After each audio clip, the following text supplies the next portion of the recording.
그리고 부가세에서 보면 대손세액공제가 있잖아요. 대손세액공제도 대손세액공제를 적용받을 수 있는 사유를 충족해야 되는데 그 사유는 법인세법, 소득세법, 대손사유 규정을 준용한다라고 되어 있어요. 그래서 사유는 다 똑같아요. 부도 발생으로 6개월 이상 경과했다든지 뭐 이런 것들이죠. 그죠? 근데 우리가 주의해야 될 것은 뭐냐면 부도 발생으로부터 6개월 이상 경과했다, 파산, 형의 집행, 사업의 폐지, 사망, 실종, 행방불명 이게 대손사유가 되는 게 아니라 이런 사유로 말미암아 이 사람이 내한테 돈을 줄 수 없는 상황이라는 게 대손사유예요. 그럼 우리는 대손사유를 입증하려면 이 사람이 내한테 돈을 줄 수 없는 상황이라는 걸 입증해야 되는데 그걸 입증할 방법이 없는 거예요. 그걸 입증할 방법이 없어요. 신용조사서 그거 저기 대법원 판례에 있어요. 그 법적 증명을 못 써요. 못 쓴다.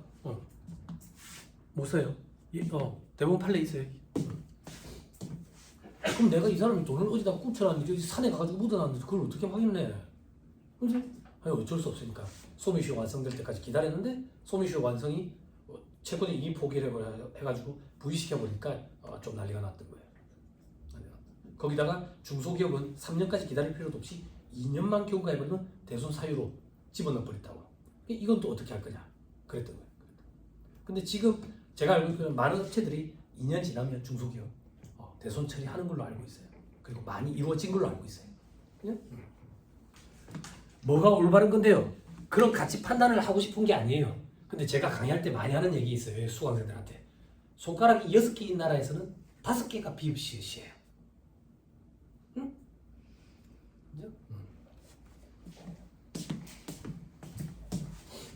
자, 세무조정. 세무조정의 개념. 세무조정의 74페이지.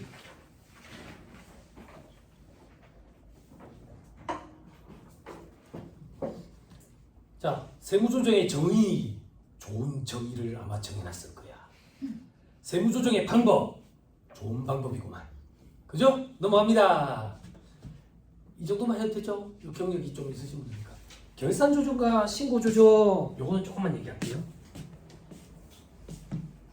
세무조정은 회사가 계산한 수익과 비용, 세법상 입금과 송금을 비교하는 거야. 요런 경우. 요런 경우. 됐죠? 같으면 세무조정이 일어나지 않아. 세무조정이. 그럼 이런 경우에는 회사가 계산한 수익이 100인데 세법상 입금이 80이면 20원만큼 입금해서 빼버려야 돼. 입금 불산입으로 세무조정한다 이렇게 얘기하고 과세소득을 줄여버리니까 뺀다. 입금 불산입으로 세무조정한다. 요 경우는 더하겠지. 입금 산입으로 세무조정한다. 요 경우는 송금 불산입으로 세무조정한다. 비용, 송금은 과세소득을 줄이는 거지. 줄이는 게 줄어들면 더해진다고. 이걸 어떻게 가르쳐야지? 중학생을 가르쳐 본 적이 없어. 빼기를 빼기 하면 빼기에 빼기 하면 더해져 버려. 암기하는 게 편할 때도 있어요. 자, 그 송금 불산입으로 세무조정한다. 요거 더 하는 거라고요? 마지막 요 경우는 비용, 송금. 송금 산입으로 세무조정한다. 요거만 보여주고 넘어갈게요. 법인세 계산 구조를 보면 결산서상 단기순이익이 시작한다고. 그래서 입금 산입, 송금 산입. 송금 산입, 입금 산입. 칠판. 그리고 나면 차근금 소득금액이 나오고 기부금 한도 초과, 기부금 한도 초과 2월에 송금 산입하면 각사금 소득금액이 나오는데 기부금 별로 안 좋아하거든요. 그죠? 기부금 업체 사장이 기부금 내지만 계산하는 게 싫어하죠. 큰일 났다. 초토화된다. 이거 지금 전부 금리빨 자라고. 전부 금리빨. 이게 사람이 배가 부르고 뜨시면 졸음이 와. 둘 중에 하나는 불충족돼야 된다고. 배가 고프거나 춥거나. 춥고 배고프면 되게 슬프니까. 둘 중에 하나만. 둘 중에 하나. 식사 많이 하셨죠? 배 부르죠? 이걸 불충족 시킬 수는 없으니까 10월 오늘 며칠이라고요? 10월 31일에 에어컨을 18도로 한번 돌려볼까요? 자, 시계 한 번씩 보시고 동기부여되지요. 그죠? 집에 갈 수 있어요. 그리고 내일은 여러분들이 의사결정할 수 있어요. 그죠? 안 와도 됩니까? 걱정돼서 사무실에 전화하겠죠. 사람이 안 왔다고. 걱정이 되니까 걱정이 되니까 혹시 알아요? 거기 또 세무사님들이 제 제자일 수도 있고 사람이 알았다. 니라도 와서 앉아 있어야 되겠는데. 자, 조금만 버티세요. 그럼 각사함수 소득 금액이 나와요. 기부금이 없다고 보면 이 각사함수 소득 금액을 가지고 법인세 계산을 해. 그게 각사함수 소득에 대한 법인세 우리가 하는 게. 봐봐. 결산상 당기순이익이 회계상 소득이요. 각사함수 소득 금액이 세법상 소득이야. 그래서 이 세무조정 더하는 거 2개 빼는 거 2개 더하는 거 2개 빼는 거 2개를 하면 회계상 소득에서 세법상 소득으로 돌아가는 거지. 동생들 봐봐. 결산상 당기순이익 회계상 소득이 플러스래. 그럼 얘는 당연히 플러스겠지? 모를 일이지. 어떻게 알아? 더하고 빼는 게 그때. 여기가 마이너스야. 그럼 여기 무조건 마이너스겠지? 모를 일이라고. 그게 무슨 말인데? 아무 관련이 없다고. 응? 요거까지 뽑아내는 거 회계상이다. 요거 뽑아내는 거 제가 하는 거. 그치? 업무 영역이 그렇게 갈리는 거지. 됐어요? 됐어요? 그럼 우리는 세무조정을 통해서 회계상 소득을 세법상 소득으로 바꿀 거라고.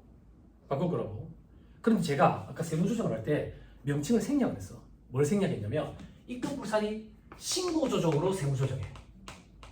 원래 이게 풀네임이라고. 입금산이 신고조정으로 세무조정해. 소금불산이 신고조정으로 세무조정해. 소금산이 신고조정으로 세무조정해. 그런데 요 경우는 어떤 경우인데? 회사가 계산한 비용이 세법상 인정되는 송금보다 작을 때. 즉 세법상 인정되는 송금은 100원인데 회사가 비용으로 계산한 금액은 80원이에요. 이런 경우에 결산 조정인 경우도 있대. 그러니까 이 결산 조정이라는 거는 요 경우에만 발생하는 거야. 다른 경우에는 결산 조정이라는 게 없어. 그럼 세무사님 결산 조정은 도대체 뭔데요? 봐봐. 만약에 회사가 계산한 비용이 80원이고 세법상 송금 인정이익이 100원인데 얘가 신고 조정 사항이면 20원만큼 송금 삭입을 해야 돼. 근데 만약에 이 항목이 결산 조정 사항이다. 그럼 세무 조정이 없어.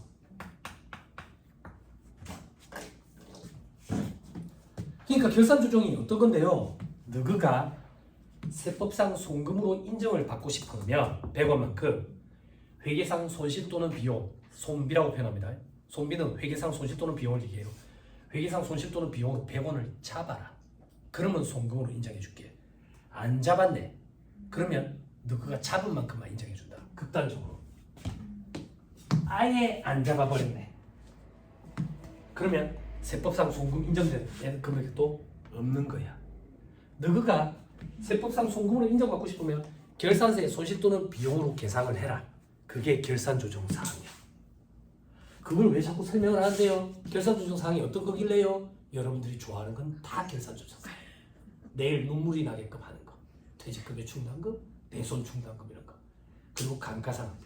주로 내부적인 계산 항목들. 이런 게 결산 조정 항목이야. 됐어요? 그럼 봐봐. 감가상각비를 예를 들게. 집에 가기 전에 멘붕이 와야 되거든. 집에 가기 전에 제가 밥만 떨어지게 해드릴게. 그럼 오늘 저녁에 다이어트 효과가 있지. 얼마나 좋아. 제 강의를 들으면 다이어트도 할 수 있어. 봐봐. 감가상각비를 예를 들게. 회사가 계산한 비용, 세법상 송금으로 인정될 수 있는 금액, 한도라고 표현해. 그걸 세법에서는 상각범위액이라고 표현해. 세법상 감가상각비의 한도를 상각범위액이라고 표현해.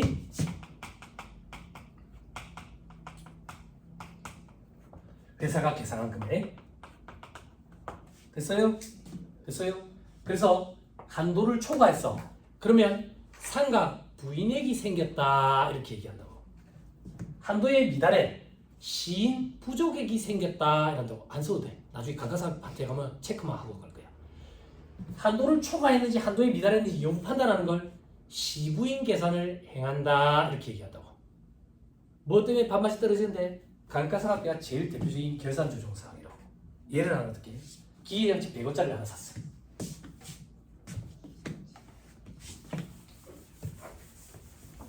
잘 들어요. 진짜 밥맛 떨어져요.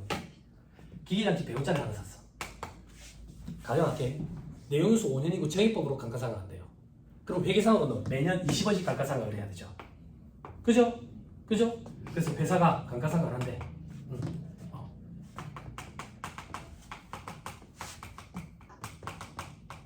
얼마씩? 20원씩. 자, 세법상 사기가 범위 한도는 얼마인데? 똑같이 20원씩이야. 그러면 회사가 한도만큼 계상했으니까 세무조정이 없지. 그런데 감가상각비는 결산조정사항이래. 결산조정사항은 세법상 송금으로 인정받고 싶으면 결산세상 손비로 계상하면 인정이 돼.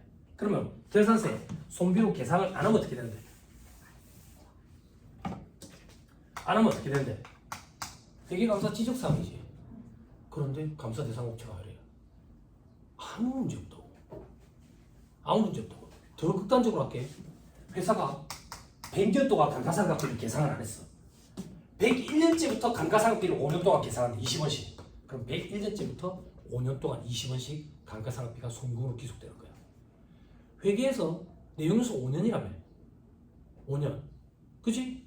그렇지만 5년 동안 감가상각했어? 105년 동안 했지. 세법은 한도를 정해놓고 한도만 안 넘으면 돼. 그리고 요만큼 송금으로 인정받고 싶으면 결산세 계상해라 그 얘기야. 이게 결산조정사항이고. 조금만 더. 올해는 계상을 했어.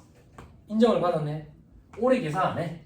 인정을 안 받았네. 내년에 계상을 해. 내년에 인정받았네. 즉, 이 20원이라는 감가상각비를 송금으로 X 1년도에 송금으로 인정받을 수도 있고, 아니면 X 1년도에 계상 안 해서 X 2년도에 계상해가지고 X 2년도에 송금으로 인정받을 수도 있네. 즉, 손익의 귀속 사업연도를 임의로 조절할 수 있네. 이게 결산조정사항이라고. 그러면 경영이 짧은 동생들은 그런다고. 와우, 좋네. 손익의 귀속 사업연도를 임의로 조절할 수 있으니까 좋네. 지금부터 밥맛이 떨어진다고. 실제 있었던 사례라고.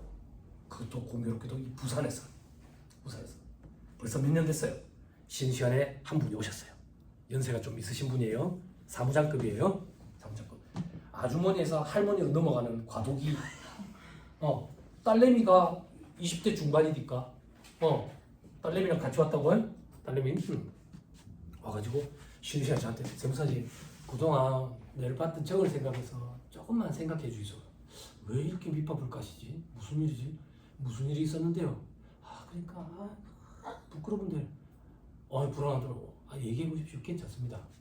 그러니까 우리 관리하는 업체가 있는데 토지랑 건물을 샀어요. 계약서에. 우리 머릿속으로 또 올릴 수 있게 숫자를 한번 넣어보자고요. 토지가 8억이고 건물이 2억이라고 가정을 할게. 그래가지고 부가세 신고할 때 매입세 공제도 받았어. 법인세 신고하는데 고정자산 대장이 반대로 쓴 거예요. 8억, 2억. 그렇게 건물에 8억을 달아가지고 4년째 감가상각을 한 거야.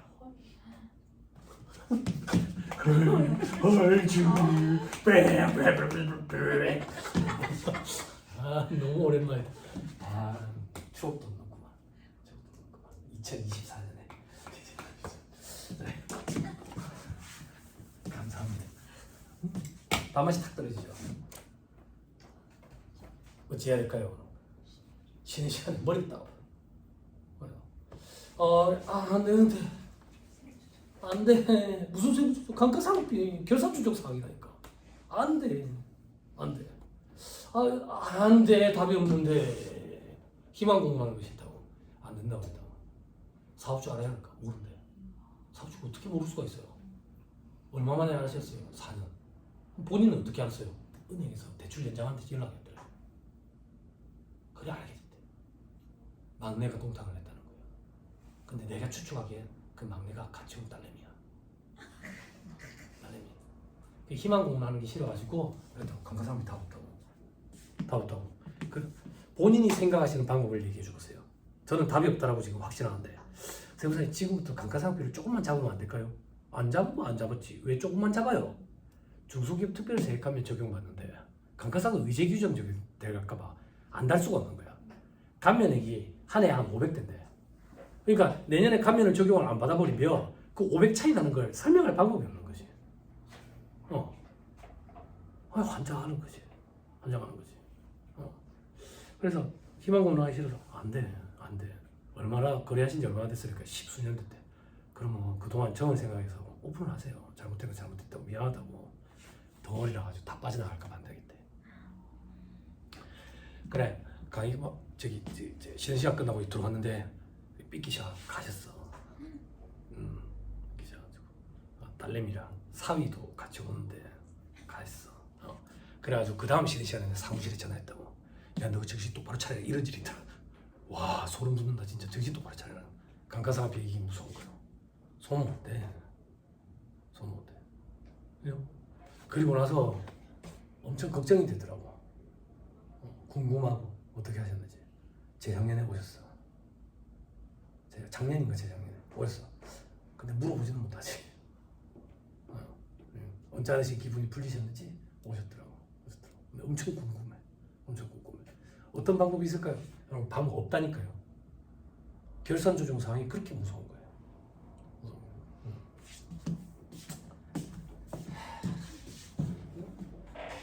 그래도 건물 뭐 40년짜리였으면 그래도 뭐 한 4년, 20년짜리면 또 좀 골치 아프지만 좀 그렇죠. 이 결산 조정 상황은 무섭습니다. 그래서 여러분들이 결산 조정 상황을 힘들어하는 거고, 그거 어렵고. 아니, 세무사님 나는 바본가? 매년 대충 세무사님한테 얘기 들을 때는 알겠는데 듣고 돌아서면 모르겠어요. 자, 바보가 아니고요. 애정남이랬죠. 고시생들도 대충은 힘들어요. 대손중간은 힘들어하고. 그게 원래 어려운 파트가 많아요. 맞아요. 그게 왜 어려운데? 결산 조정 상황이라서 어려워요. 손해기기수 상황도 임의로 조절할 수 있으니까.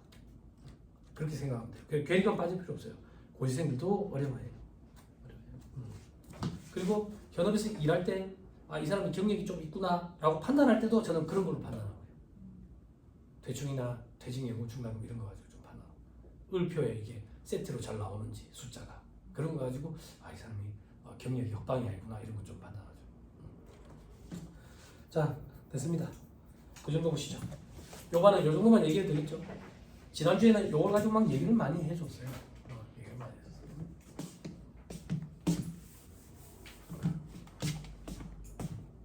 칠판 저만 계속 보시면 돼요. 책에 뭐 볼만한 거 없어요. 그때 되게 충격이었어요. 와, 그런 일이 있을 수가 있겠구나. 사람이 하는 일이라. 그러면 세무사님 신고 조정을 아예 그럼 할 수가 없는 거네요. 추가 납부도 안 되는.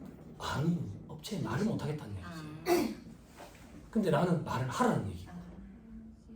그동안 내를 믿고 맡겼으면 제가 생각할 때는 미안하다고 얘기하는 게 아닐까. 여러분들 경력 많은 언니분들 일하다가 똥탕 내본 적 없어요? 똥탕 내본 적 분명히 있을 텐데 사람이 어떻게 완벽해요? 똥탕 내가지고 가사세 이런 거 나온 적 있죠? 그죠? 기억 조금만 더듬어 봐봐. 가사세 그거 나왔을 때 업체 사장님이 네가 잘못했으니까 네가 가사세 내라 이래 하든가? 보통 오래 그래? 요즘은 너무 똑똑하셔가지고. 알겠습니다. 네, 여기 없던 얘기 할게요. 저는 법인에 월급쟁이 있었을 때 사람이 하는 일이라 똥탕 그렇게 내거든. 똥탕 내면 그래서 사장님이 됐습니다. 납부서에 그냥 엎어가지고 보내주 있어. 네, 그런다고. 혼나고. 그게 대부분이었거든. 그게 대부분이었다고. 저도 뭐 일할 때 같이 일하는 친구가 똥탕 안 냈겠어요. 이 일하는 친구가 정신 나가는 기간이 있어요. 1차 시험 끝나고 정신이 나가. 시험이 끝나면 떨어진 걸 알잖아. 떨어진 걸 알면 1년 호송세월 보냈다라는 생각에 공허함이 밀려온다고. 그럼 얘 가만 보면 눈이 풀려 있어. 눈이 풀려 있고 술 냄새 막 쩐내가 나고. 그럴 때는 결제를 꼼꼼히 봐야 돼. 결제를 꼼꼼히 봐야 된다고. 아니, 나 그러니까 똥탕 낸 게 있어. 똥탕 낸 게 있어가지고 지급명세서 이런 거 관련돼가지고 물어줘야 될 일이 생긴다고. 뭐 큰 금액까지는 아니고 7, 8만 원 뭐 이런 수준인데 그럼 얘가 그런다고. 선생님 죄송해요. 됐다. 혹시 내 도장 있나? 네, 세무사님 사인하셨는데요. 그럼 됐다. 나도 캐치 못한 거잖아. 결제권자가 확인을 못 해줬으면 뭐 어떡해. 세무사님 요것도 월급에서 까세요. 됐다. 됐다. 왜 그렇게 생각하면 처음도 아닌데? 니 처음이가 지금 아니잖아. 몇 번째고 지금. 그죠? 이렇게 얘기했던 기억이 나요. 책임보험 이런 거 가입하지만 뭐 책임보험 그거 뭐 적용할 만큼 그렇게 큰 사고가 잘 일어나진 않죠. 그렇게 책임보험 적용할 만큼 큰 사고가 일어나면 뭐 세무사회에서 사고 사례 전파를 전국적으로 다 돌리죠. 그렇겠죠. 그렇겠죠. 그 일반 제조업체 보면 사고 나면 사고 사례 전파하듯이 똑같아요. 인명 사고 나면 전파하듯이. 얼마나 부끄러운 일이에요.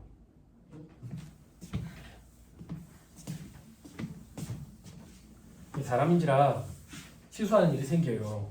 그러면 저는 직원을 어떻게 잡는지 알아요? 뭘 할 필요 없어요. 뭘 할 필요 없어요. 사람인지라 누구든 실수해요. 누구든 실수. 그렇게 똥탕 내잖아요. 그럼 제가 항상 하는 얘기가 있어요. 항상 잘 들었다가 써먹어. 봐라. 사람인지라 실수하지. 항상 겸손해라. 알았지? 항상 겸손해라.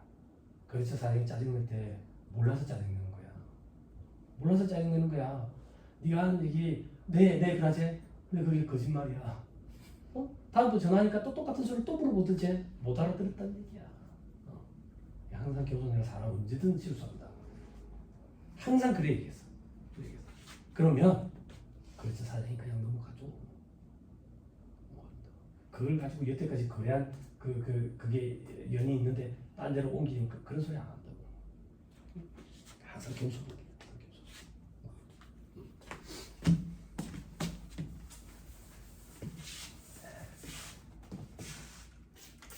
많이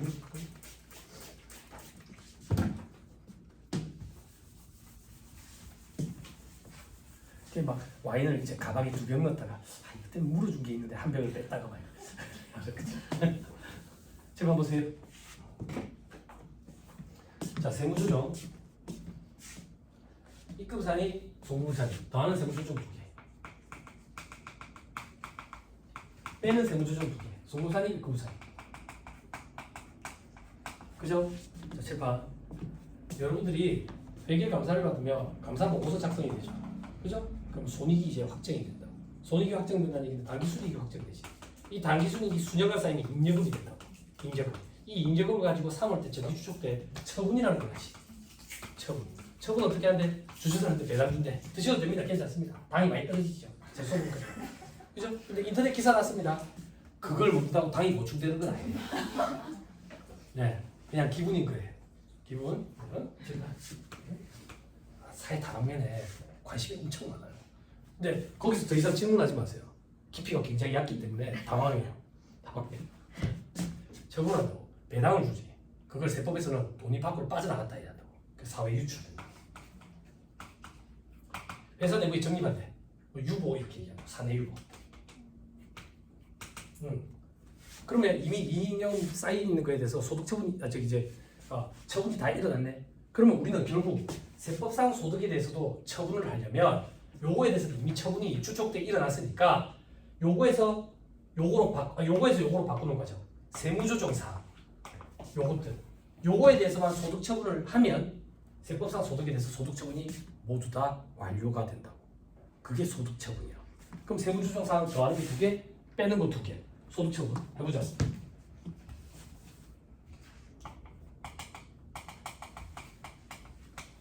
자, 입금사리 소금사리. 돈이 회사 밖으로 빠져나가는 게 있느냐? 사회유출 이렇게 얘기한다. 돈이 회사 내부에 남아있더래. 사내유보 이렇게 얘기한다. 어떻게 남아있는데 회계상 자산부채, 세법상 자산부채 차이가 있는 거야. 차이가 있으면 돈의 차이가 있지. 그 차이가 자산에 묻어 있으니까 회사 내부에 남아있는 거야. 그럼 사내유보 이렇게 얘기한다. 이것도 저것도 아니면 비카드로 냅두기 그러니까 기타 이렇게 한다고.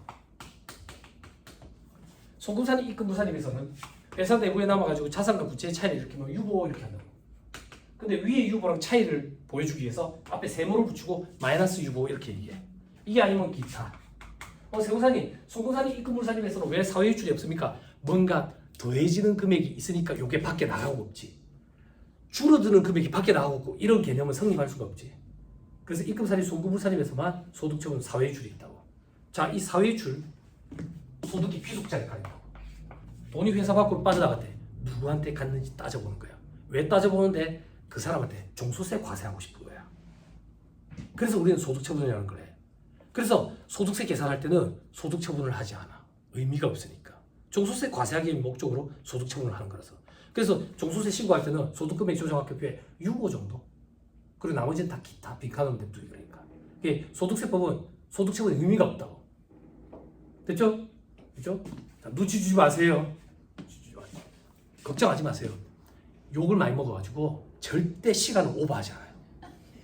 네, 예전에 1시간씩 막 오버하고 그랬는데 요걸로 많이 하셔가지고 걱정하지 마세요. 절대 오버하지 않아요. 대신에 10년 넘게 강의하면서 한 번도 일찍 맞춰본 적은 없어요.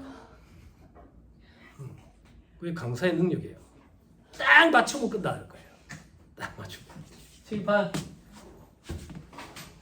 여러분들은 공짜로 들으신지 모르겠지만 저는 돈을 많이 받고 가거든요. 딱 맞춰. 여담도 많이 해줬잖아. 많이 놀았지 뭐. 사회출 회사 돈이 밖으로 빠져나갔는데 누구한테 갔는데 주주한테 간 거예요. 주주. 그럼 배당 이렇게 소득 처분을 해요. 배당. 그러면 이 주주의 배당 소득으로 금융 소득으로 과세가 되는 거예요. 종소세가 과세가 된다고. 근데 이 주주 입장에서 이거 말고 원래 지가 받은 배당이 있을 거거든. 그 배당과 이 배당을 구분하기 위해서 앞에 인정이라는 말을 붙여. 그래서 인정 배당 이렇게 얘기해요.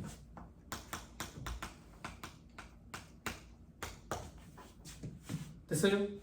됐어요? 관심 없죠? 그죠? 회사 돈이 회사 밖으로 빠져나갔어. 누구한테 갔는데? 임직원한테 간 거예요. 소득처분 상여 이렇게 한다고.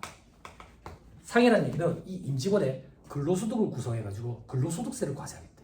근데 이 임직원이 이거 말고 원래 받은 상여가 있거든. 그 상여랑 구분하기 위해서 이걸 인정상여 이렇게 얘기해. 이것 때문에 여기 왔어. 대표이사 가지금 인정이자 계산했을 때 인정상여라고 처분되는 게. 대표이사 가지금 인정이자에 대해서 입금산이 받고. 근데 회사에 돈이 없거든. 회사에 돈이. 그게 무슨 말인데요? 대표이사 가지금은 법인이라는 하나의 인격체가 대표이사라는 사람한테 돈을 빌려준 걸로 처리한다 했지. 그치? 이자를 줘? 안 주지.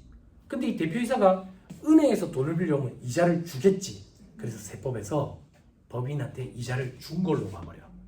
그러면 법인 입장에서는 이자를 받은 걸로 보니까 입금 산입에서 과세소득을 증가시켜. 근데 회사 내부에 돈이 없거든. 대표이사가 갖고 간 걸로 보는 거야. 그래서 대표이사한테 상여로 처분해서 근로소득을 과세하는 거예요. 그런 거 본 적 있죠? 인정 배당, 인정 상여, 기타 소득, 소득자료명세서. 거기에 별도로 기재해가지고 관리하는 거지. 그지? 그래서 우리가 연말자산을 한 번 더 돌리는 거야. 언제? 4월 10일에. 그죠? 저 인정상여 금액 때문에. 그죠? 이게 다 엮인다고.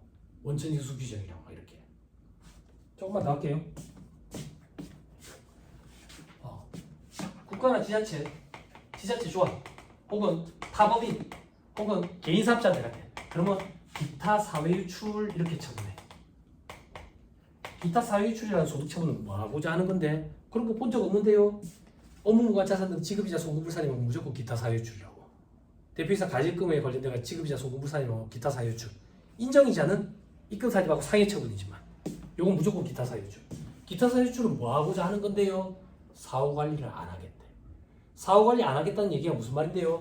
소득의 귀속자가 누군지 따져가지고 종소세 과세할 건데 기타 사회유출은 그런 거 안 하겠대. 안 하겠대. 왜 안 하는데? 우리 회사 돈이 국가나 지자체한테 갈 때. 국가나 지자체는 법인세법은 비과세법이에요. 법인세는 과세를 안 해요. 과세 안 하는데 뭐 한다고 따지겠어요. 타법인한테 갈 때. 타법인한테 가면 법인세가 과세가 돼요. 그 사람 입장에서. 그래서 우리가 별도로 관리할 필요 없어요. 개인사업자한테 가면 개인사업자의 사업소득은 과세가 돼요. 그래서 우리가 별도로 사후관리할 필요가 없어요. 됐어요? 또 조세 정책적인 차원에서 그냥 기타 사유출로 하고 치우는 게 있어요. 어떤 거? 접대비 한도 초과해. 기업 업무 추진비 한도 초과해. 그리고 4대 법적 증빙을 수치 안 한 접대비 이런 거는 무조건 송금을 산입하고 기타 사유출 처분하죠. 즉 사후관리를 안 하겠다 그 얘기예요. 근데 최근 트렌드가 접대비 한도 초과 얘기에 대해서 사후관리를 하고 싶어 하는 것 같아요. 나중에 또 얘기할게요. 입 다무시고 팔이 들어갑니다. 놀라셨구나. 그죠? 내일 놀라셨고. 우리 아까 밤만 떨어지는 거 얘기 들었다고 벌써. 그죠? 그게 오늘 충격이 여파가 엄청날 거라고. 자, 그리고 개인 사업자, 거래처 사장이 형한테 갖다 대라. 제3자한테. 그럼 기타 소득 이렇게. 기타 소득은 인정이라는 말을 잘 안 붙여요. 그래서 요거에 대해서 사후 관리하는 게 인정 배당, 인정 상여, 기타 소득, 소득 자료 명세서에 관리를 한다. 됐어요? 이렇게 하는 걸 우리는 소득 처분이라고 해요. 여기서 여러분들이 꼭 기억해야 되는 건 요 하나예요. 대표이사 가질금에 대한 인정상여가 되는 거. 인정상여? 됐죠? 됐죠? 그럼 앞에 이제 더 이상 볼 거 없어요. 넘어갑시다. 요거 한번 볼까요? 71페이지. 결산 조정 사항 그리 돼 있네. 그죠? 눈으로 쓱 한번 보세요. 여러분들이 좋아하는 거 이렇게 다 있어요. 감가상각, 뭐 폐기손실, 대충, 대손충당금, 일시상충당금, 구상채권상충당금, 뭐 대손금, 평가손실 뭐 이런 거 있네. 근데 비교해보니까 업무용소임자 감가상각비는 신고조정돼 있네. 업무용소임자 감가상각비 2016년 1월 1일 이후 취득분은 5년 정액법 강제상각이에요. 강제상각. 됐죠? 2016년 1월 1일 이후 취득분. 그죠? 이제 벌써 시간이 많이 흘렀죠. 그 전에 취득한 차들은 그냥 아마 팔아치우고 없을 거예요. 과거에는 2015년에 취득한 차는 5년 정액법 강제상각 규정을 적용 안 받아서 5년 정률법을 적용했다고. 근데 이제 시간이 흘러가지고 그런 차는 아마 안 나와 있을 것 같아요. 안 나와 있을 거예요. 있어요? 없어요? 네, 있어도 없죠. 첫날이니까. 첫날에는 있어도 없고 내일은 마지막 날이니까 또 있어도 없고 계속 있어도 없죠. 그죠? 올해 그런 일이 생겨야지. 응? 네, 책을 찾아본다. 자, 됐습니다. 넘어갑니다. 자, 78페이지. 자, 동생들 외부 조정. 외부 조정. 제가 하면 외부 조정, 지가 하면 자기 조정. 됐죠? 왜? 그 전체 줄 중간에 자기 조정과 외부 조정이다. 저 밑에 동그라미 1번 세무사한테 맡겼다더라. 외부 조정. 밑에 바로 2번 외부 조정 대상 법인. 다음 페이지 동그라미 1번 직전 사업용도 수익 금액이 70억 원 이상인 법인. 외관법 대상 법인. 외부 조정해야 된다. 그리고 동그라미 4번 해당 사업용도 종료로부터 2년 내에 설립된 법인으로서 수익 금액이 3억 원 이상이네. 또 어떤 법인? 저거가 그냥 외부 조정을 하고 싶대. 그런 경우에도 맡길 수 있어. 꼭 이 요건을 갖춘 법인만 외부 조정을 하는 건 아니야. 자기들이 하려니까 귀찮고 모르겠는 거야. 그럴 때 외부 조정을 할 수 있다. 됐죠? 넘어갑니다. 소득처분 다 했다고. 자, 81페이지 소득처분 요약돼 있죠? 그죠? 입금사리, 소금사리, 소금사리, 입금사리. 그죠? 유보 400, 배당 200, 상여 100. 이게 뭐야 도대체? 코드. 여러분들 뭘 주의해야 되는데 유보 발생과 유보 감소 요걸 잘 구분을 해야 돼. 됐습니다. 넘어가세요. 82페이지 사회유출. 괄호 1번 기속자에게 과세하는 경우 배당, 상여, 기타 소득 있죠? 요것만 확인합시다. 임직원, 상여돼 있죠? 동생들을 위해서 상여협회에다가 쓰세요. 대표이사, 가지급금. 아, 내가 관리하는 업체는 대표이사 말고도 가지급금이 많다. 피드백 좀 주세요. 없어요? 있어요? 아, 좀 얘기해 주세요. 궁금해서 그래요. 강의하는 사람도 좀 재밌어야 될 거 아니에요? 네? 아, 왜 이렇게 독특한 직원한테 뭐 빌려주세요? 돈 혹시? 네? 돈 뭐 빌려주세요? 그냥 집사한테 돈 빌려주세요? 네. 주택 구입 자금, 2차 자금 대여액이죠. 특수관계인데 업무만 가지급금 맞아요. 중소기업이에요? 네. 직원한테 빌려주세요? 직원. 중소기업 직원에 대한 거는 특수관계인에 대한 업무만 가지급금 불이익을 주지 않아요. 그래서 중소기업이 주택 구입 자금, 2차 자금 대여액을 복지 혜택으로 내걸면 굉장히 좋은 혜택이 될 거예요. 라고 대학원에서 그 법인 대표이사님들을 상대로 얘기를 좀 해줬더니 엄청 좋아하시더라고요. 그 비과세되는 근로자. 놀리는 거예요? 절대 모르겠어요. 어떤 얘기를 하고 싶으신 거예요? 비영 비영리는 싫어요. 근로복지 근로복지 면제되는 사내근로복지기금에서 네네네 맞아요. 그건 학자금 주잖아요. 학자금 또는 다른 쪽으로. 주택 구입자금. 네 해주네. 그런 것도. 비과세 되지. 사내근로복지기금이 있는 이유가 그 직원들 복지 차원이거든. 그러니까 주로 보통 직원 자녀들 학자금을 좀 대줘. 학자금. 정관에 나와 있는. 조금만 더 얘기할게요. 그럼 학자금을 대줬네. 대줬어. 근데 이게 비과세 되거든. 비과세 된다는 얘기는 소득세가 비과세가 돼. 소득세가 비과세가 돼. 그러면 그 돈으로 학자금을 대니까 자기 주머니에서 학자금이 나갔어요? 안 나갔지요? 그래서 교육비 세공제는 못 받아요. 됐죠? 연말 정산 안 할 거라? 연말 정산 안 할 거라? 그죠? 자, 주택 구입자금, 임차자금 대액은 특수관계에 대한 업무와 가지급금이 맞는데 중소기업에 대한 혜택 차원에서 중소기업 직원에 대한 거는 그렇게 보지 않아요. 그렇게 보지 않아요. 중소기업 임원에 대한 거는 봐요. 근데 직원이 알고 봤더니 최대 주주랑 특수관계인이더라. 그러면 또 안 돼요. 안 돼요. 그러니까 여러분들 주택 구입자금, 임차자금을 빌려주는 거는 엄청나게 큰 혜택이거든요. 아니 세무사님 대기업체는 다 있지 않나요? 대기업체는 있잖아. 대기업체. 아시아는 그럼 기숙사가 없거든. 기숙사가 없어가지고 처음에 입사하자마자 고시원에 두 달 있었다고. 근데 회사의 직원들 구입자금, 임차자금을 빌려주는, 무이자를 빌려주는 혜택이 있대. 총팀장님한테 왔지. 팀장님 이런 혜택이 있다면서요. 아, 니랑 상관없어. 아니 그 팀장님 그런 혜택 없어요? 있는데 니랑은 상관없어. 왜요? 퇴직금 한도 내에서 해준다고요. 신입사원 퇴직금이 어디 있어요? 그러니까 그런 생생내기 규정인 거예요. 근데 만약에 중소기업이 이걸 복지 혜택으로 내려면 아니 봐봐 학생들한테 왜 대기업 가고 싶은데? 라고 물어보면 뭐라 하는지 알아요? 복지 혜택 중에 복지 혜택 때문에. 그럼 제가 그래요. 그 복지 혜택이 뭔데? 그러면 아무도 몰라. 복지 혜택이 뭔 소리인지도 모르겠어. 복지 혜택 때문에 대기업 가고 싶대. 안타까운 거예요. 중소기업이 주택 구입자금이나 임차자금을 무이자로 빌려주면 진짜 좋지 않겠어? 구입자금을 집값이 오르면 직구잖아.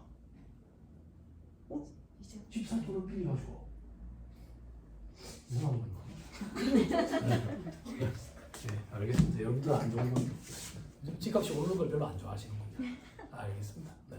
그래서 중소기업체 그러면 이제 인력난이 좀 해소되지 않을까라는 생각에 해마다 얘기를 하는데 실무 강의할 때도 없더라고요. 혹시나 그런 회사 있으면 피드백 좀 주세요. 자, 또 대표이사 말고 가지금 있는 데 있어요. 여러분들 시대가 지금 2024년인데 아직도 가불하는 회사들이 제법 있어요. 마이너스 통장 쓰면 되잖아. 근데 와이프한테 들키면 안 되나 봐. 그러니까 가불을 하겠지. 왜냐면 가불해서 뭐 하겠어? 주식에다 또 몰빵하겠지. 또 한강 가겠지. 그래 가불하는 경우들이 있는데 가불은 그 업무와 가지금을 보지 않아요. 보지 않아요. 그렇죠? 그리고 여러분들이 학자금 그거 자꾸 헷갈려하는데 여러분들이 학자금 헷갈려하는 이유는 직원에 대한 학자금을 회사에서 빌려줬을 때 업무와 가지금을 보지 않아요. 직원 자녀에 대한 학자금을 빌려줘도 업무와 가지금을 보지 않아요. 근데 여러분들은 학자금이 어디에 꽂혀 있냐면 근로소득 비과세 규정에 꽂혀 있어요. 학자금이 비과세 되려면 업무 수행과 관련된 교육이어야 되고 회사의 지급 기준에 따라서 지급이 돼야 되고 그리고 교육기간이 6개월 이상인 경우에는 그 교육기간을 초과해가지고 근무하는 것을 조건으로 해가지고 회사에서 지급하면 비과세예요. 그게 일반적으로 헤드쿼터라고 부르는 부서들 기획, 인사, 총무, 영업 이런 데 과장급 정도 되면 한참 유행했어요. MBA를 보내줬어요. 제가 몸담았던 회사는 고대 MBA랑 연계돼 있었어요. 과장급 때문에 이제 고대 MBA를 가는 거예요. 그런 학자금이 비과세다 그 얘기예요. 비과세다. 그럼 여러분들 외국어 학원 다니고 그러는 거는 업무와 관련이 없는 교육이기 때문에 비과세 규정을 적용받을 수 없어요. 근로소득으로 과세되는 거예요. 과세되는 거. 됐죠? 그죠? 근데 우리는 얼마나 좋아요. 아까 교육이 듣고 싶다면서요. 안 그래요? 그죠? 업무와 관련 있는 교육이죠.